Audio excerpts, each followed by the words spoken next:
Well, now to the pensioners caught in the middle of a phone war as Optus and Telstra battle for business.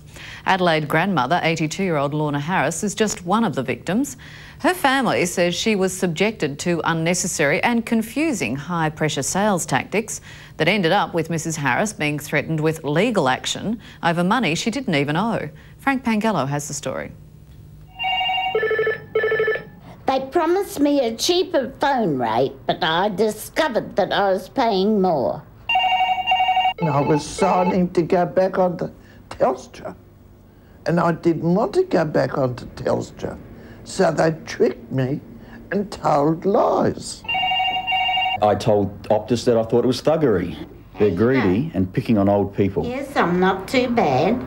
After being attacked in a home on 4 separate occasions, the telephone's become an important lifeline to 82-year-old Adelaide widow Lorna Harris. Soon, I guess. Mother's Day coming up. She makes regular calls to a daughter who lives in country South Australia. So, as a Telstra customer, she paid the community rate of just 25 cents for every 4.5 minutes. I came around to mow her lawn and she was a little bit perplexed that day about Optus coming to the front door. Apparently 2 men came to the door and explained to her that it would be cheaper for her to change over, or she had to change over, one or the two. And she produced this contract that she'd signed.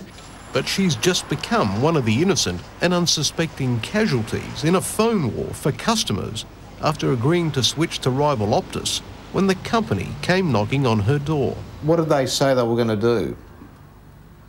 Oh, give me a cheaper rate, and I listened to them and all that sort of thing. And they convinced you? Yes, but I don't recall signing it. I may have done, on the spur of the moment, sort of.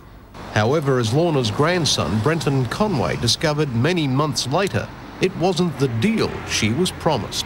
Straight away, the 2 salesmen should have worked out she calls the Barossa Valley, which is, in Telstra's rates, a community call, which at that time she could speak for 4.5 minutes for 25 cents. With Optus, it was, for the same time period, 45 cents. So there definitely wasn't any savings. So I immediately rang Optus up and they said, yes, you're right, we aren't cheaper. I said, well, your rep should have worked that out. When this was pointed out to Optus, they honoured their guarantee. So they said, OK, we'll double you the difference back and put your account into credit. And then they tried to contact me and how can we get the cheque to it? And I said, look, just leave us alone, stop bothering us, leave it at that, keep your credit.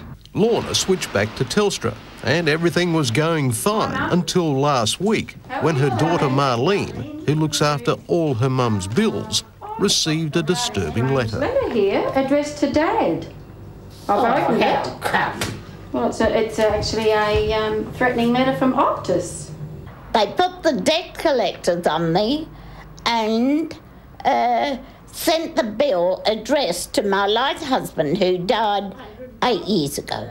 The letter from Optus's collection agency demands immediate payment of $44 from Lorna's late husband Cliff.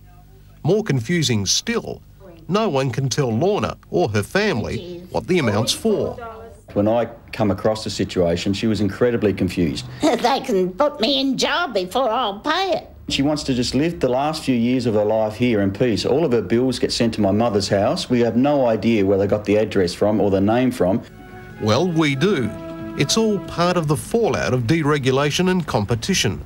By law, Telstra must provide the billing information of any former customer who signs for a rival carrier. However, it seems the data they're handing out isn't current. They made a big mistake with me and probably a lot of others. Telstra. Now it's easier to stay in touch. He said, I've got some good news for you. And I said, oh, what sort of good news? Oh, he said, big reductions in the matter of your phone calls. Octogenarian Laurel Cranfield's had a similar experience to Lorna's, except in her case, it was with Telstra. I said, where are you from? He said, Telstra. Well, I said, I don't deal with Telstra. I deal with Optus. Stephen Horrocks of the Australian Consumers Association says consumers are being conned. Phone companies are using these objectionable tactics because they fear losing customers to their competition. Telstra has sent letters admitting they may have misled customers. Spokesman Simone Simmons says the problems are being addressed. Any kind of misleading or inappropriate behaviour by anyone representing our company is totally unacceptable. Optus too admits it made a bad mistake in Lorna's case. However, a spokesman told us the blame lay with the old information provided by Telstra, but promised it wouldn't happen again. There was more good news for Lorna today. She received a goodwill cheque of $500 from red-faced Optus. Yes! Oh dear.